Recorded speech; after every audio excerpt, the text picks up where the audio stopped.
संगठन के राष्ट्रीय सचिव सुरेश पाठक पहुंचे वाराणसी दौरे पर, साथ ही सर्किट हाउस में कार्यकर्ताओं के साथ बैठक की, केंद्र और सरकार के योजनाओं के बारे में चर्चा भी की। देखिए हमारी खास रिपोर्ट। आपको हार्दिक बधाई। तो मेरा नमस्कार। हम आप सभी को कोटि कोटि धन्यवाद जो आप हमें शुभकामनाएं देते हैं। ये आप अपना परिचय देते हुए आज की पत्रकार वार्ता का उद्देश्य के बारे में बात। देखिए, मैं भारतीय जनता पार्टी का कार्यकर्ता होने के नाते मैं राष्ट्रीय सचिव हूं। अभी स्टेट का प्रभार मुझे मिला है। हमारे साथ हमारे दौरे में हमारे प्रदेश अध्यक्ष अशोक सिंह जी हैं और मनीष मिश्रा जी हैं जो हमारे प्रदेश के महामंत्री। हमारा जो काशी दौरा हुआ है, भारतीय जनता पार्टी अभी एक नया काम शुरू किया है जो कि मजदूरों एवं कामगारों के लिए हमें काम करना है। अभी हमारे यशस्वी मुख्यमंत्री पूज्य योगी आदित्यनाथ जी ने सबसे पहले उत्तर प्रदेश में श्रमिक आयोग का गठन सबसे पहले अगर कहीं हुआ है तो उत्तर प्रदेश में हुआ है। तो कुल मिला के हमारा कहना ये था कि जो हमारे श्रमिक हैं, जो मजदूर हैं, कामगार हैं, ये हर व्यक्ति कामगार है, इसके लिए हमें इसकी चिंता करना है। क्योंकि सबसे पहले हमें संगठन की रचना करनी है। संगठन की रचना करके हमें जिला से लेके मंडल विधानसभा लेवल पे हमें कार्यकर्ता अलग से खड़ा करना है। भारतीय जनता पार्टी के जो हमारे कार्यकर्ता हैं उनके साथ समन्वय बनाया जाएगा। उनके नेताओं के साथ भारतीय जनता पार्टी जो मिनिस्टर हैं, हमारे जो विधायक हैं, सबसे समन्वय बनाया जाए। लेकिन सबसे पहले हमें कार्यकर्ता का उत्थान करना है बहुत तेजी से, और हमें कैंप कर करके जितनी हमारी 18 प्रमुख योजनाएं भारत सरकार की हैं, हमारी 4 प्रमुख योजनाएं राज्य सरकार की हैं, और नई नई योजनाएं जितने श्रमिकों के लिए लागू हो रही हैं वो 0 लेवल पे पहुंचे। इसके लिए हमें कैंप कर करके मंडल लेवल पे, जिला लेवल पे और विधानसभा लेवल पे हमें उसके आगे बढ़ाना है। कामगार की परिभाषा क्या है? किसको कामगार आप मानते हैं? देखिए, कामगार की परिभाषा जो है, जो हर व्यक्ति कामगार है। कोई ऐसा नहीं कि कामगार की कोई अलग से परिभाषा। कामगार तो हर व्यक्ति है। मैं काम करने वाला व्यक्ति हूँ, मैं कामगार हूँ। मैं काम करने निकला हूँ, कामगार हूँ। तो हमारी सुरक्षा, बीमा योजना और स्वास्थ्य, ये 2 हमारा मुख्य उद्देश्य है। और हमारे कामगार के यहाँ जैसे कोई बेटी पैदा हुई तो हमें चिंतन करने की जरूरत नहीं। इसके लिए भी हमारे यशस्वी प्रधानमंत्री, यशस्वी मुख्यमंत्री इसका चिंतन कर रहे हैं। तो कुल मिला जुला के जो हमारा कामगार हमारे लिए काम करता है, जो सरकार के लिए काम करता है, जो काम करके हमें कमा के देता है, हमारे सभी लोगों तक अनाज से लेके और सारी चीज़ों में, इंडस्ट्री में हर जगह हमारे खाद्य पदार्थ से लेके हमारे वस्त्र उद्योग से लेके हर प्रकार के जितने भी कामगार हैं उनका चिंतन हमें। क्योंकि क्या होता था कि हम अभी तक दूसरी जो पार्टियां, हमारे विरोधी दल जितने भी हैं, वो दूसरे तरीके की राजनीति करके की जाती है उस पर। इसलिए हमें कामगारों को भी संगठित करना है और उनकी जितनी योजनाएं हमारे श्रम मंत्रालय की हैं वो कामगारों तक 0 लेवल पे पहुंचे। इसकी हमें रणनीतियां बना के, रणनीतियों के तहत उस पर काम करना। श्रम सुधार विधेयक पे प्रक्रिया ये है कि सबसे अभी देखिए हमारा जो श्रमिक का मुद्दा है, जो हमें अभी देखिए नीतियों पे जो हमें चर्चा करनी है वो हम आपके साथ अलग से बैठेंगे। अभी हमारा जो, जैसे सबसे पहला क्वेश्चन आपने पूछा कि काशी क्यों आए आप।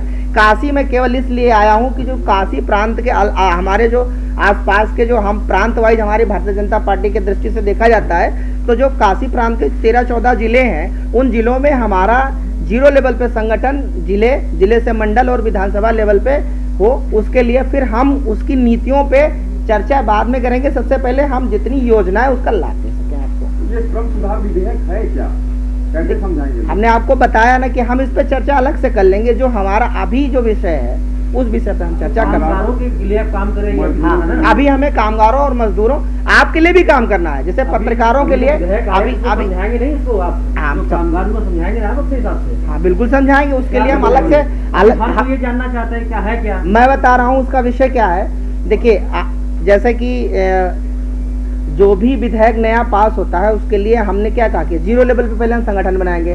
जब 0 लेवल पे हमारा संगठन बन जाएगा तो हम A to Z पत्रक बना के घर घर तक जितने हमारे कामगार हैं उन तक पहुंचा के समझाएंगे। विधेयक पारित हो चुका है, कामगार मजदूरों की आप बात कर रहे हैं। ये श्रम सुधार विधेयक है क्या? इसको कैसे समझाएंगे? मजदूर और कामगारों की बात आप कर रहे हैं। हाँ, तो है क्या ये?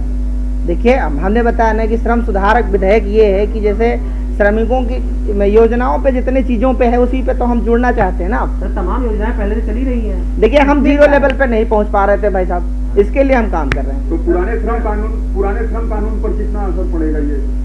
देखिए, कानून का अभी बात तो हम कह दिया ना। पहले हमें, जैसे भैया ने कहा कि क्वेश्चन इन्होंने किया कि योजनाएं तो पहले से चल रही थी, योजनाओं का लाभ नहीं पा रहे थे ना हम, तो योजनाओं के लाभ के लिए हमें संगठन तैयार करके काम करना है ना। ये विधेयक आया, इसमें क्या करेंगे? क्या योजनाएं क्यों नहीं लाभ मिल पा रही है? क्या योजनाएं देखिए, हम जागरूक नहीं है, हमारे स्किल उस तरीके की नहीं है, हमको स्किल डेवलपमेंट के लिए ही अपनी एक टीम तैयार करके जीरो लेवल पे पहुंचना। तो ये हाथरस की जो घटना हुई है इस पर कैसी? मैं बहुत उस विषय पे चिंतित हूँ। मेरी अभी रात में भी वार्ता हुई है, माननीय खन्ना जी, माननीय हमारे वरिष्ठ मंत्री भूपेंद्र सिंह जी वहाँ मौके पे पहुँचे हैं, माननीय मुख्यमंत्री जी ने भी उस पर अपनी प्रतिक्रिया दी है। जितने अपराधी थे वो पकड़े गए हैं, जिन्होंने गलती की थी उनके साथ सरकार जितनी विधिक कार्रवाई है वो कर रही है। उनके परिवारों और परिजनों के साथ हमारा पूरा श्रेय है, हम उनके साथ खड़े हैं, हमारी सरकार उनके साथ। किस तरह की सजा देनी चाहिए उस तरह अपराधियों को आपके हिसाब? जो भी सजा उनके लिए बनाई गई है वो मिलेगी।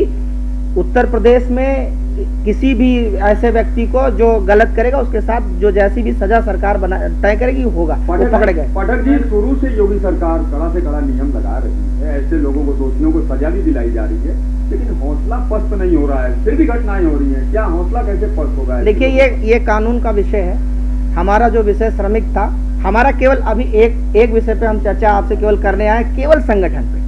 मैं संगठन का एक कार्यकर्ता होने के नाते मैं भी युवा मोर्चा कार्यकर्ता रहा हूँ। मैं सीधा स्टडी सर्कल से सबसे कम उम्र का मैं राष्ट्रीय सचिव हूँ। अपनी टीम में हमारे यहाँ सब बुढ़े लोगों को हैं, जितने भी ओवर एज वाले हैं सब हैं। सबसे यूथ में मुझे पकड़ा है, नितिन गडकरी जी ने हमारा नाम तय किया है। हमें उत्तर प्रदेश जैसे पंचायती प्रदेश में मुझे भेजा गया है, उत्तराखंड, उत्तर प्रदेश, दिल्ली, हरियाणा जैसे स्टेट का मुझे प्रभार दिया गया है। तो कम से कम हमें जितनी नॉलेज में उसकी, जैसे आपका जो सबसे पहले क्वेश्चन, जैसे भैया ने अभी एक पत्रकार बंधु ने हमसे क्वेश्चन किया कि पत्रकारों के लिए भारत राज्य सरकार ने योजना लागू की है कि भाई पत्रकार के साथ कोरोना काल में जो कैजुअलिटी होगी वो मिलेगी। कैसे मिलेगी कि हमारे 4 पत्रकार मान्यता प्राप्त है, बाकी तो हम सेवा पहुंचा रहे हैं, हमें नहीं मिल रहा। तो हमें सबसे पहले उस योजना पे लाभ लेने के लिए हमारे पत्रकार भाइयों से लेके जीरो लेवल पे जितने भी कामगार हैं उन तक पहुंचने के लिए हमें सदस्यता अभियान चला के जैसे भी रजिस्ट्रेशन करके उस योजना के लाभ दिलाने के लिए हमें सबसे पहले जुटना है। बाकी कानून का जो मुद्दा है वो हमारा कानून का जो भी व्यक्ति है